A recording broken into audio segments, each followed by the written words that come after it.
At 9:03 a.m., Richard Bong was already flying on borrowed fuel. The gauges on his P-38 Lightning had slipped past the point most pilots used as their final decision mark, the moment where doctrine stopped being flexible and became law. Turn now, or don't come back. Bong knew exactly how much fuel he had left, because he had memorized the burn rate months earlier. At cruise power, the Lightning drank fuel like a bomber. In combat, it drank faster than fear could keep up. He was alone at altitude. The Pacific spread beneath him in every direction, flat and empty and indifferent. There were no islands within gliding distance, no friendly ships, no rescue planes orbiting somewhere just out of sight. If the engines quit, the ocean would be the only thing waiting for him, and it would be waiting patiently. The patrol was supposed to be routine, a quiet climb, a slow sweep, then a long return over open water. That was the plan. Plans in the Pacific had a way of collapsing without warning. The radar contact came in weak, barely strong enough to justify attention. Bong leaned forward anyway. Experience had taught him that the faint contacts were often the ones that mattered. He adjusted the throttles slightly, feeling the twin Allison engines respond through the airframe. The P-38 vibrated in a way that told him everything was still holding together. For now. The radio was silent. No wingman, no chatter. No second voice to confirm what he was seeing. The contact sharpened, then it split, then it multiplied. Bong felt the first real tightening in his chest as the shapes ahead resolved into aircraft. Japanese fighters, high, fast, organized, more than one. Enough to matter. They were below him, but not far below, and they were positioned directly between him and the invisible line that led back to friendly territory. If he turned away now, he could probably make it home. Probably. If he stayed, the fuel math would stop being theoretical. Climbing, diving, maneuvering. Every movement would carve minutes off a margin that was already almost gone. Fighting meant burning fuel at a rate that turned optimism into arithmetic. American doctrine was clear on this. Lone fighters were not supposed to engage numerically superior enemy formations. The manuals were blunt: shadow, report, disengage, live to fight later. Bong had read those manuals. He had flown those missions. He also knew how often later never came. He eased the Lightning higher, careful to stay out of the sun, watching the enemy formation with the detached focus that came when fear settled into something colder and more useful. The P-38 was fast. It hit hard. It could dive like a falling safe. But it had limitations, and Bong knew them as intimately as any man alive. Every pilot in the Pacific knew what happened when a fight went wrong at this altitude. Engines didn't fail loudly. They failed quietly. 1 second of power, the next second of silence, and then a long, lonely descent toward water no one survived for long. Below him, the Japanese fighters held course, unaware that a single American aircraft was perched above them, with almost no fuel left and no intention of turning back. Bong checked his gauges again. The needles trembled near empty. He had reached the point where turning away might save his life, or doom someone else's. He rolled the Lightning onto its back. Bong let the Lightning fall for 3 seconds before leveling out, just enough to build speed without bleeding altitude he wouldn't get back. The Pacific rotated beneath him, a slow, featureless disk that made depth perception meaningless. He had learned early that altitude over water was deceptive. You could feel high and still be moments from dying. The Japanese fighters reacted late. That told Bong something important. They hadn't expected opposition out here. They were relaxed. Maybe they were hunting bombers. Maybe they assumed American patrols had already turned back. Whatever the reason, it meant he had one advantage left: surprise. Surprise was temporary. Fuel was permanent. He pushed the nose down again, steeper this time. The airframe began to hum as speed built rapidly, the Lightning accelerating in a way that always felt slightly unreal. Twin engines meant weight, and weight meant momentum. Once committed, the dive couldn't be undone without paying for it later. The enemy formation began to scatter. Too late. Bong picked the nearest aircraft, not the most central, not the leader, the one whose position forced the others to react. He had learned that breaking cohesion mattered more than raw destruction. A scattered enemy made mistakes. A disciplined one killed pilots. He waited. 400 yards, 300. Then he fired. The P-38 bucked as all 5 guns came alive at once, the nose-mounted battery sending a dense, concentrated stream straight ahead. Bong didn't spray. He never did. Short bursts conserved ammunition and kept the aircraft stable. The rounds walked across the enemy fighter's fuselage, then into the engine. For a fraction of a second, nothing happened. Then the aircraft folded. Metal tore away. Fire bloomed where there had been motion. The Japanese fighter didn't spiral or glide or attempt to recover. It simply ceased to exist as a controllable machine and fell out of the sky in pieces. Bong pulled up immediately, hard enough that the harness cut into his shoulders. The Lightning clawed back toward altitude, engines roaring, airspeed bleeding off faster than he wanted. Tracers streaked past the canopy. The surprise was gone now. The fight had begun. He checked the fuel again, lower. The margin was collapsing faster than he'd calculated. Combat always did that. Numbers behaved differently when adrenaline entered the equation. He adjusted mixture and throttle instinctively, trying to cheat a few extra seconds from the tanks without starving the engines. 2 enemy fighters turned toward him together, climbing aggressively. Bong recognized the tactic immediately. They weren't chasing blindly. They were trying to force him higher, where speed would decay and fuel burn would spike. If they succeeded, the fight would end without a shot fired. The ocean would do the work for them. Bong rolled left and dove again, refusing the climb. The Lightning responded instantly, heavy nose pointing down as gravity took over. Speed returned. Control returned. He felt the aircraft settle into the dive the way it always did, stable and fast, a weapon that wanted to move in straight lines. One of the Japanese fighters followed him down. That was the mistake.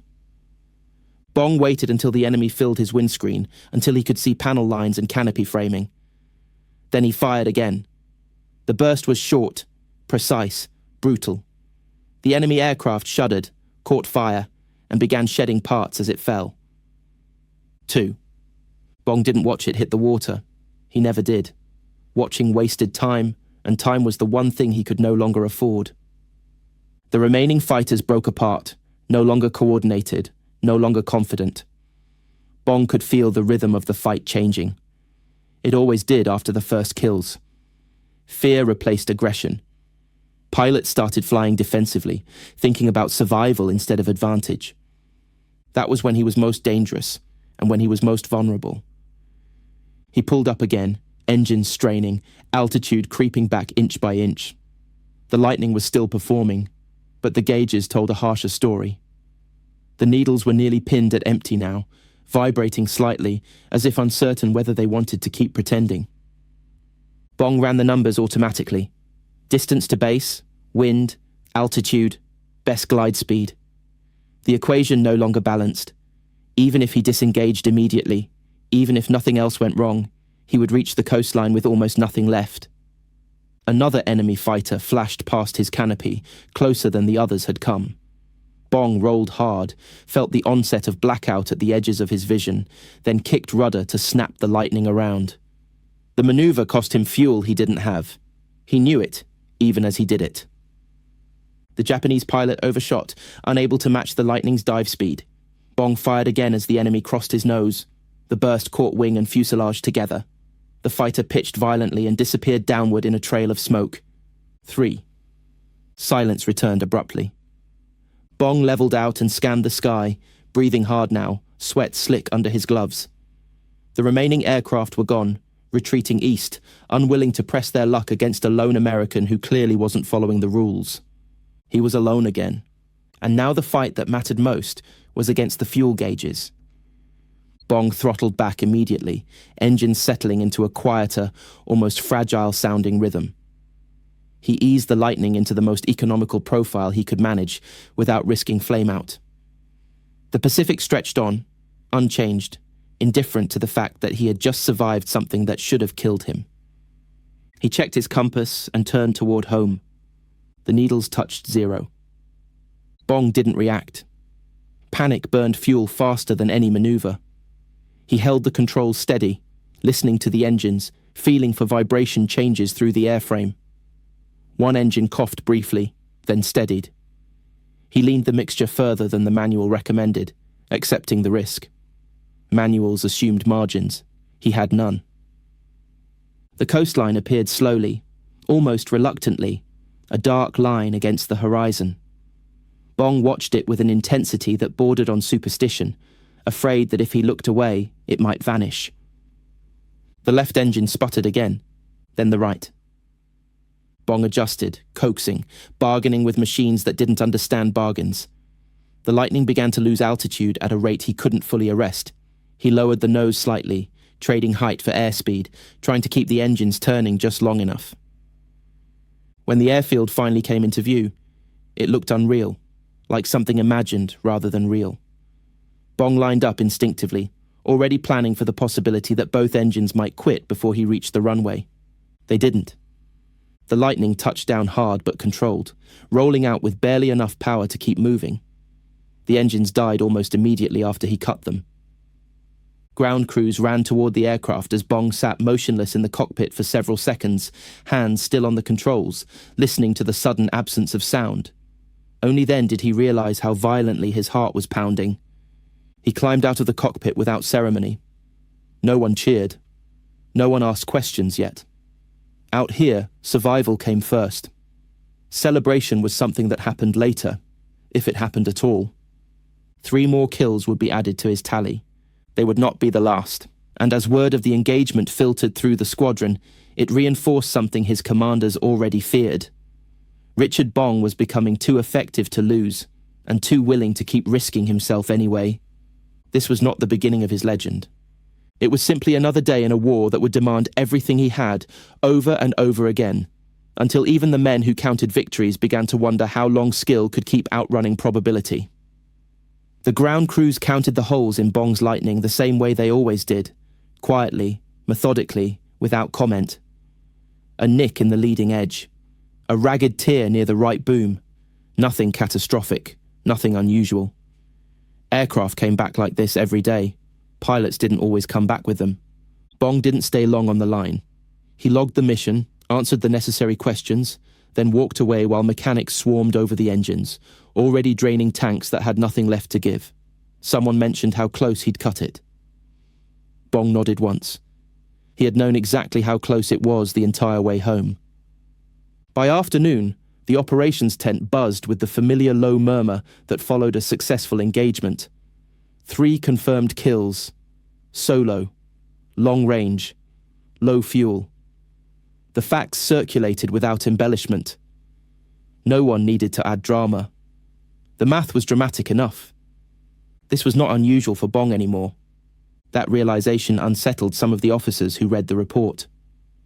Richard Bong had arrived in the Pacific without fanfare. No reputation.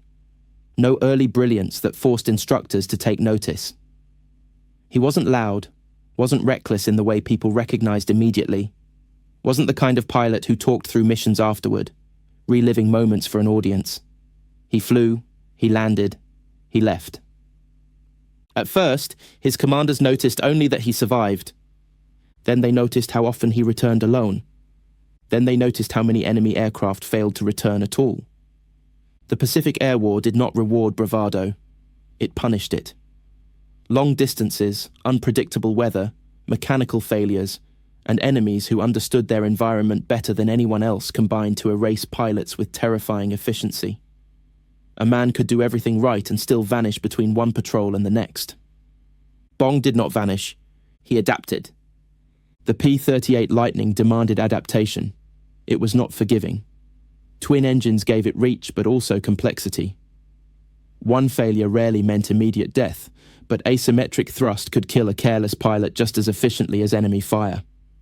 Compressibility issues lurked at high speed. Controls stiffened in dives. Early pilots learned through loss, theirs or someone else's. Bong learned through attention. He learned where the Lightning wanted to be fast and where it wanted to kill you. He learned how much altitude he could trade for speed without locking the controls. He learned how to fire without wasting ammunition and how to disengage without inviting pursuit. Most importantly, he learned how to decide when not to turn back. The Pacific taught pilots that turning back was often the most dangerous moment of a mission. Fatigue set in. Fuel margins disappeared. The sense of urgency dulled. Enemy fighters waited for exactly that. Bong did not relax. Mission after mission, he flew farther than expected, stayed longer than planned, and returned with fuel gauges reading numbers that made ground crews swear under their breath. Each time the margin tightened. Each time the risk increased. Each time he survived. The kill count began climbing quietly, not in dramatic leaps, but steadily, relentlessly.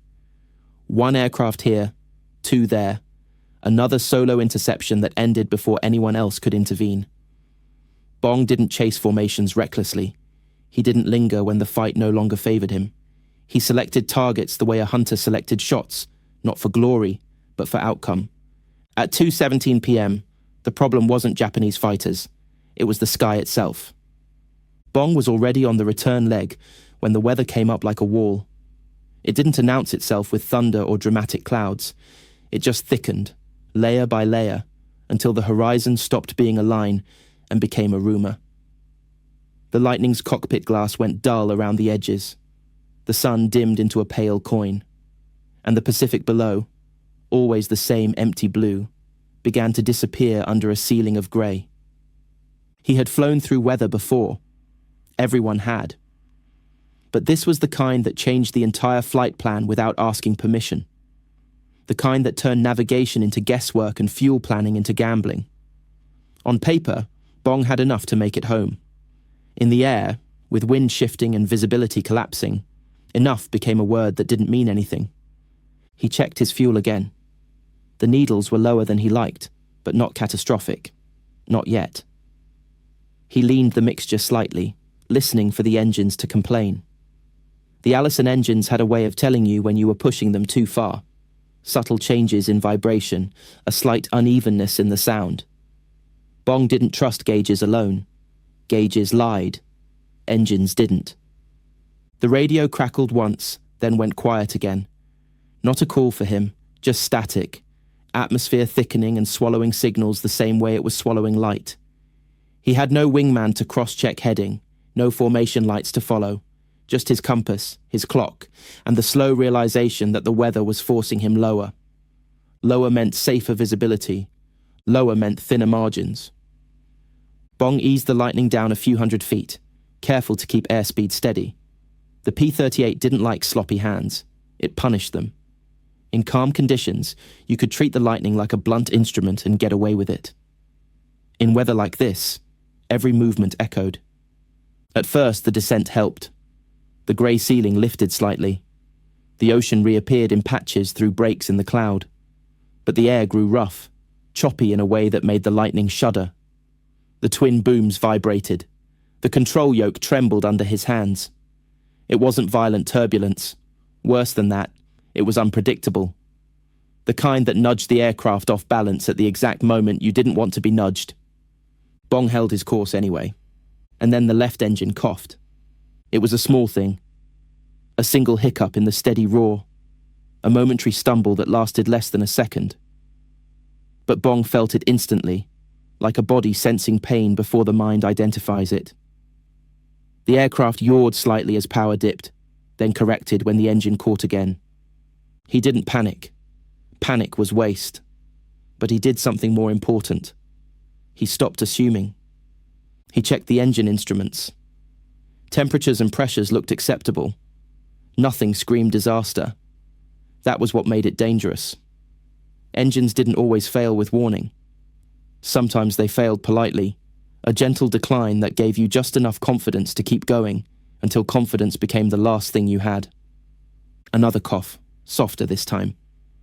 Bong adjusted the mixture a fraction richer on the left side, then smoothed the throttles to keep both engines balanced. He watched the horizon. What little of it remained. The clouds were tightening now, squeezing him into a narrower and narrower band of usable air.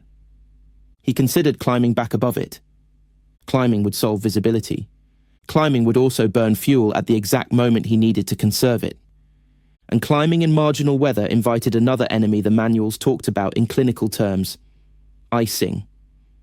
Ice didn't care about rank. It didn't care how many kills you had. It gathered on surfaces quietly, adding weight, destroying lift, stealing control until the aircraft simply stopped flying the way it was designed to fly. Bong stayed low. That decision bought him 5 minutes. Then the ceiling dropped again. It was gradual at first, then sudden, like a trapdoor. One moment he had room. The next, grey closed around the canopy, and the ocean vanished completely. The world became instrument panel and windshield. Bong's stomach tightened as the P-38 entered cloud, the kind of thick, wet cloud that erased orientation and made even experienced pilots mistrust their senses. He held his attitude by instruments. He held his heading by compass. And he held his fear down by focusing on one brutal fact. If the left engine failed inside this cloud layer, asymmetric thrust could put him into a roll he might not stop before he hit the water. In clear air, you could manage it. In cloud, with no horizon, it could become a grave in seconds. The left engine coughed again, longer. This time the yaw was unmistakable. The lightning tugged left, then right as Bong corrected. The vibration changed. Not violent, just wrong. Like a machine trying to hide weakness. Bong adjusted again, richer mixture, slightly reduced power. He traded speed for stability. He traded time for control.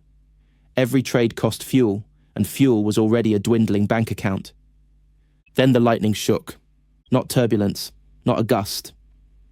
A jolt that ran through the airframe like something had struck it. Bong's eyes snapped to the instruments. He felt the rudder pedals change under his boots, the way they did when airflow shifted. He realized what was happening before his mind fully named it. The aircraft was accelerating in a shallow descent inside cloud, and the P-38 was entering a speed regime where it could become treacherous. The lightning was fast, and when it got too fast, the air around the wings behaved differently. Controls stiffened. Elevator response dulled. The aircraft stopped obeying the way it had at normal speeds. Compressibility was a word in manuals.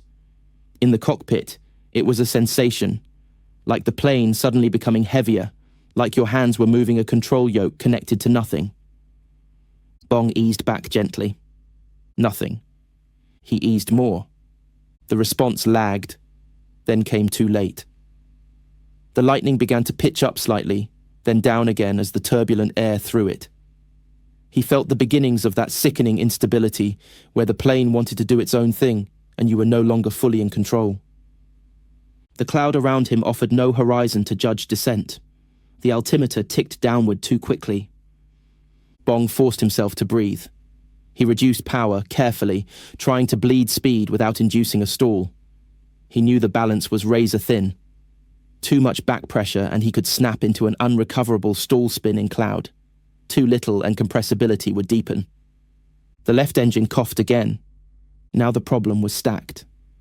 Weather, fuel, asymmetric power, and a speed regime that didn't forgive indecision. Bong made a choice that every pilot hated making. He abandoned precision. He went to survival procedure. He leveled the wings using instruments only, then lowered the nose just enough to maintain airflow without accelerating further. He reduced throttle slightly more and adjusted trim to compensate for the control stiffness. It wasn't graceful. It wasn't what he'd do in a perfect sky. But perfect skies didn't exist over this ocean.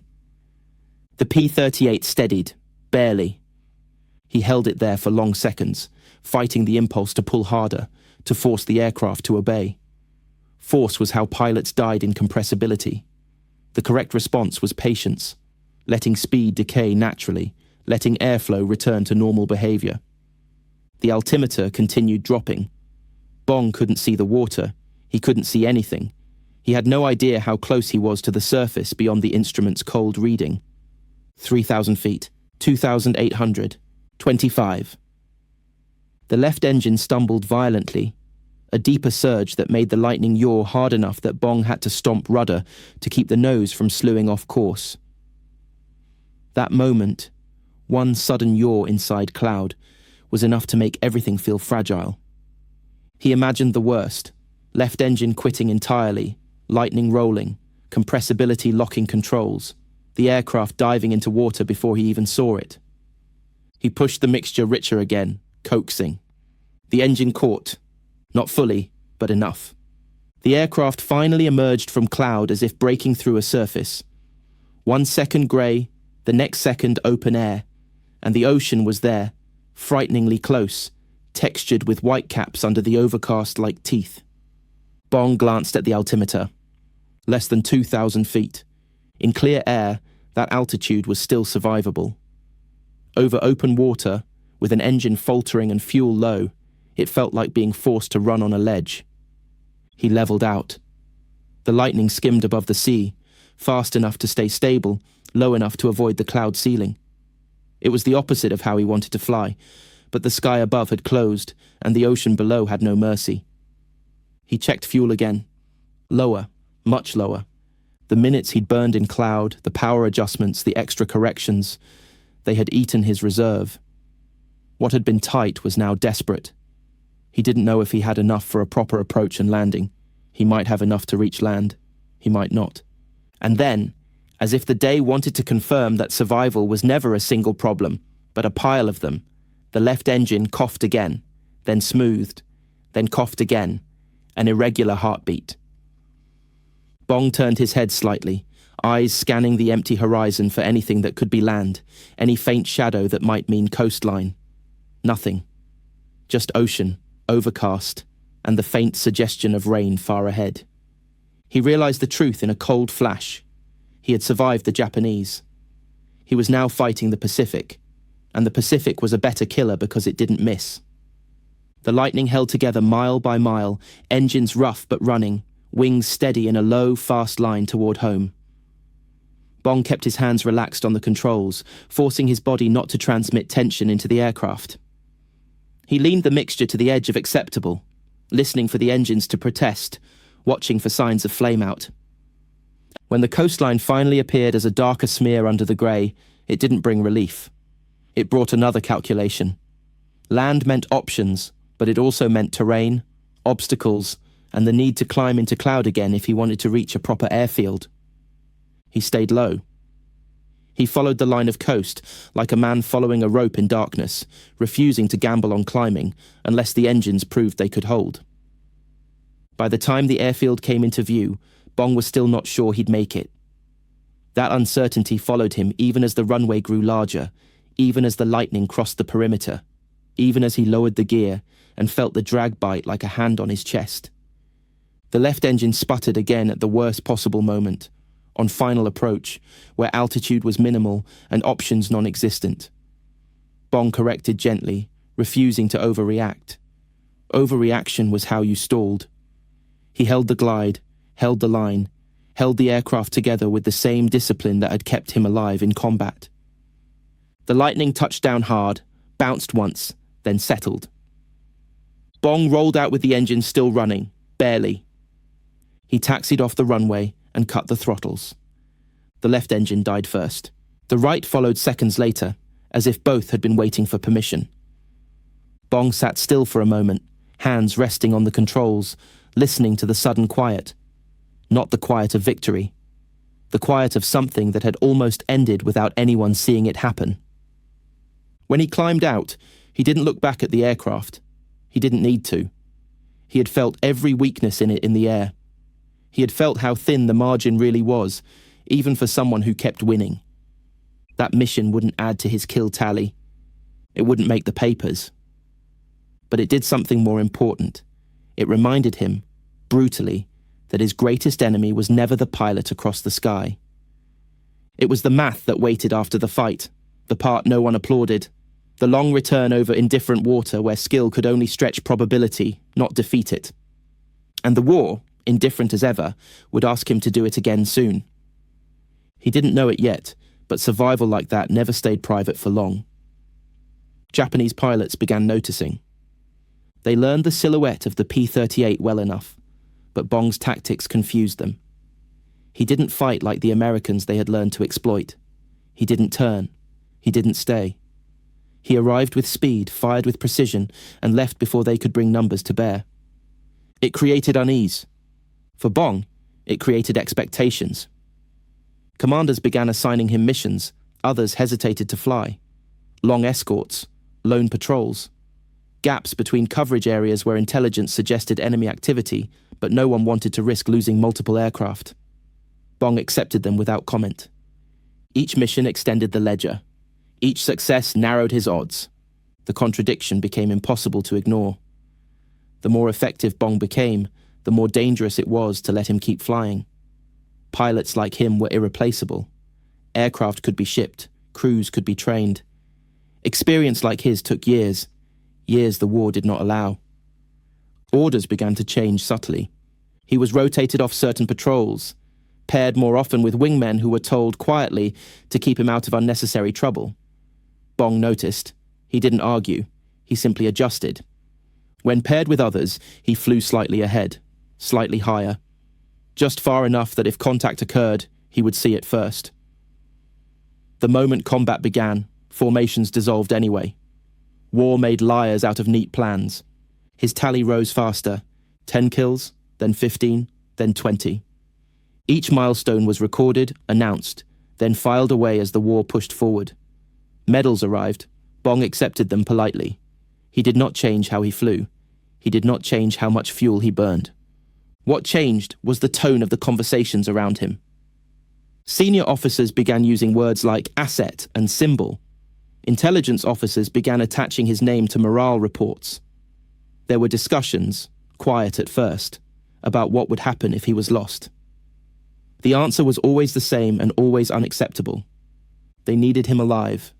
Bong needed to fly. The tension between those two facts grew with every mission. By the time his tally approached 30, it was no longer possible to pretend he was just another pilot. Japanese records reflected the losses. Enemy pilots adapted, grouping more tightly, disengaging sooner when a P-38 behaved aggressively. Bong's presence altered behavior in the airspace he patrolled. That kind of influence carried weight. It also carried risk. Every mission added exposure.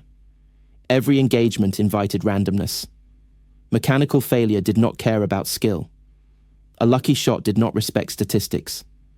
Bong knew this. He felt it every time he strapped in. But the alternative, sitting out missions while others flew into the same danger, felt wrong in a way he could not articulate. The war did not reward restraint. By late 1944, Richard Bong had become something the US Army Air Forces rarely allowed, a single pilot whose continued participation in combat had strategic implications. And that was when command finally decided they could not afford to let probability catch up with him. By the time Bong's tally crossed into the 30s, the paperwork began arriving before he did. Intelligence summaries mentioned his patrol areas by name. Enemy losses were cross-referenced with his mission times. The numbers lined up too cleanly to ignore. Someone in a rear office circled his name in pencil and wrote a single word beside it: essential. That word carried weight. In earlier phases of the war, aces were celebrated but rarely protected. The Pacific had chewed through early talent too quickly for sentimentality. But by late 1944, the balance had shifted. American production filled the skies. Experience, not aircraft, had become the limiting factor. Men who could survive long enough to understand the enemy were now more valuable than machines. Richard Bong was no longer just surviving. He was shaping outcomes. Orders began arriving that felt different. Not direct commands, not restrictions, suggestions. Bong was assigned fewer deep-range patrols. He was asked to fly closer to friendly cover. He was paired with newer pilots under the pretense of mentorship. The language was careful, bureaucratic, almost apologetic. Bong understood immediately what was happening. He also understood what it meant for the men still flying the missions he was being eased away from.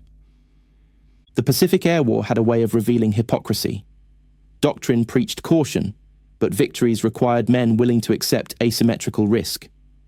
Every bomber escort depended on fighters who would push farther than comfort allowed. Every interception depended on someone deciding not to turn back. Bong continued flying the same way he always had. When paired with wingmen, he positioned himself where contact was most likely. When assigned safer routes, he adjusted altitude and timing to maximize exposure. He didn't defy orders outright. He simply interpreted them in ways that left room for the fight to find him. The lightning remained his instrument of choice, but it was never treated as invincible. Bong knew its limits too well. He respected the Japanese pilots who tried to exploit them. The Zero was still lethal in the wrong circumstances. Speed alone did not guarantee survival. Overconfidence killed as efficiently as enemy fire. That awareness kept him alive. It also kept him engaged long after others would have disengaged. One mission in particular lingered in the minds of those who reviewed the after-action reports. Bong had been assigned a patrol that skirted the edge of contested airspace, meant primarily to observe. Contact was expected but not required. The weather was unstable. Fuel planning was tight. He found the enemy anyway. The engagement unfolded quickly. Bong entered from altitude, broke the formation, and destroyed one aircraft before the others could react. He disengaged, climbed, then returned from a different vector, catching a second fighter mid-turn. The third kill came as the remaining pilots scattered, each attempting to escape alone rather than risk another pass. 3 aircraft destroyed, minimal damage, barely enough fuel to return. The report ended with a dry note. Pilot returned with fuel exhaustion imminent. That phrasing appeared more often than command liked. The conversation about grounding him became unavoidable. Senior officers debated timing, optics, necessity. Removing Bong from combat would protect him, but it would also signal something dangerous. That experience could be pulled away just as it became most effective. Others argued that his death would be worse, a blow to morale and capability that no medal ceremony could offset. Bong was not part of these discussions. He was flying. The Japanese, meanwhile, had begun adjusting their behavior in subtler ways. Intercepts became less aggressive when a lone P-38 appeared. Fighters disengaged earlier, unwilling to commit to turning engagements that had cost them too much already.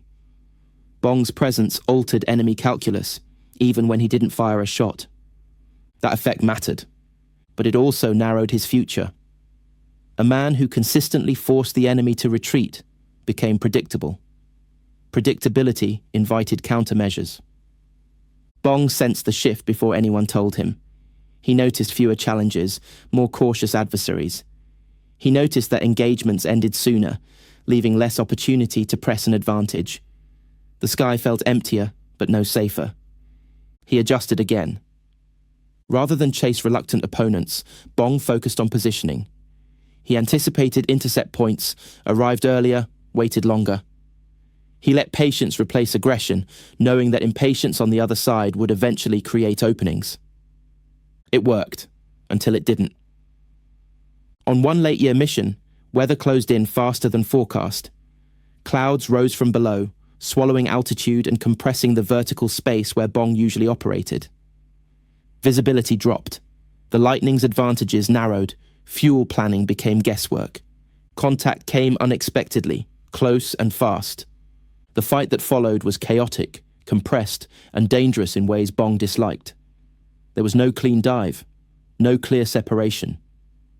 Aircraft crossed at oblique angles, disappearing into cloud and reappearing without warning. Bong fired once, missed, then lost sight of everything except grey. He broke off sooner than usual. The decision saved his life. The lesson stayed with him. Not every fight could be shaped. Some demanded restraint rather than dominance. That understanding sharpened his instincts rather than dulling them. By the time his tally reached 40, there was no argument left to make. 40 confirmed kills meant more than a number. It meant hundreds of engagements survived, thousands of decisions made correctly, countless variables navigated without catastrophic error. It meant that probability had been beaten for an uncomfortably long time. Command acted. Orders arrived grounding Richard Bong from combat operations. The justification was formal, layered in language about leadership, training, and preservation of experience. Bong read it once, then folded the paper carefully and placed it aside. He did not protest. He did not argue. He did not celebrate. He complied. The absence hit harder than he expected. Watching others fly missions, he would have volunteered for felt wrong in a way no enemy threat ever had. He knew the risks they faced. He knew the mistakes they might make. He knew how thin the margins still were, even with American dominance growing. He focused on training, on passing knowledge forward without embellishment. He taught mechanics of survival rather than tactics of victory.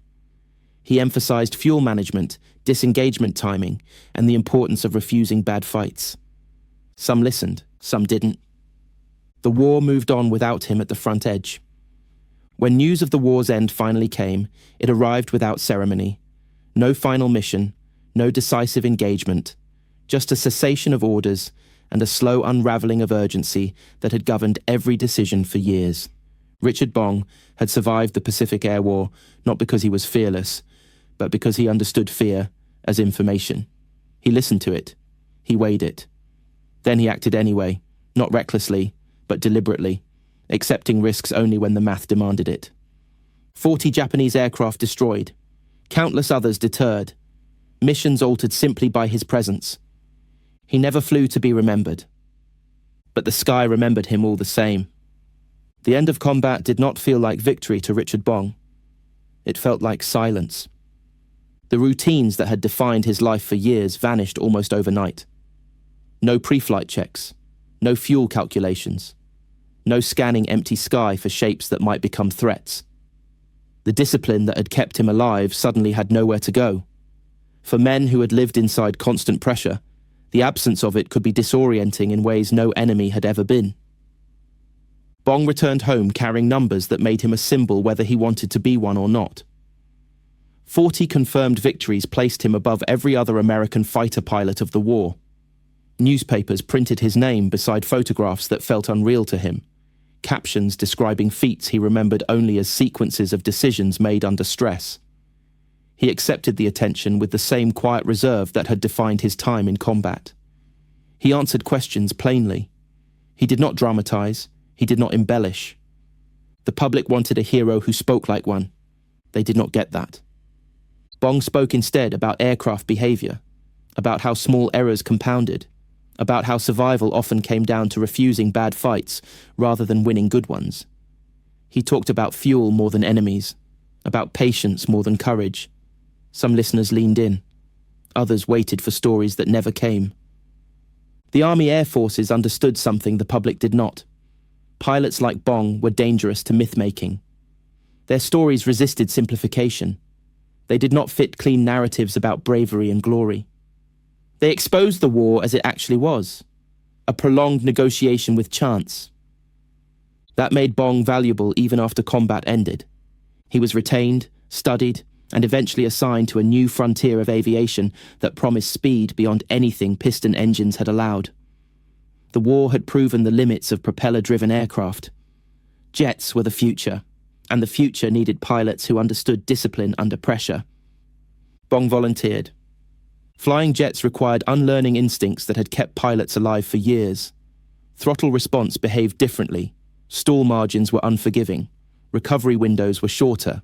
The margin for error narrowed again, just as it had in the early days of the Pacific War. Some pilots struggled. Bong did not. He approached jet flying the same way he had approached combat, methodically, cautiously, without assuming superiority. He studied procedures. He respected limitations. He flew within margins, not beyond them. On August 6, 1945, Richard Bong took off in a P-80 Shooting Star on a routine test flight. There was no enemy, no pressure from combat, no formation to engage, just a machine and a checklist. Shortly after takeoff, the engine flamed out. At low altitude, with insufficient airspeed to glide safely, Bong attempted recovery procedures that had worked countless times before in other aircraft. The jet did not respond in time. The margin that had saved him so often in combat was absent here. The aircraft descended rapidly. There was no fight to choose this time. Richard Bong was killed instantly when the aircraft impacted the ground. The timing was cruel in a way war often is. News of his death reached the public on the same day the atomic bomb was dropped on Hiroshima. His loss was overshadowed by events that would redefine the world. The quiet man who had survived the most dangerous air war America had ever fought died in peacetime testing a machine built for the future. The irony did not go unnoticed by those who had flown with him. In combat, Bong had lived by respecting limits. In peace, he was killed by a system still learning where its limits lay. It was not a failure of courage. It was not recklessness. It was the cost of progress. paid, as it so often was, by men who had already given everything. Richard Bong never sought legend status. He never shaped his actions to be remembered. He flew to complete missions, to protect others, to end fights quickly, and survive the next one. His effectiveness came not from aggression, but from clarity. The ability to recognize when to commit and when to disengage. 40 enemy aircraft fell because he understood that survival was not luck, but management. The Pacific Air War rewarded those who could calculate under pressure, who could live inside uncertainty without being consumed by it. Richard Bong did that longer and better than anyone else. And when the war ended, and the sky finally emptied of enemies, he left behind something quieter than myth, and more enduring than numbers. Proof that restraint, discipline, and judgment could be just as lethal as raw daring. The quiet kid from Wisconsin did not conquer the sky by forcing it to bend to him. He survived it by understanding exactly how little it ever would,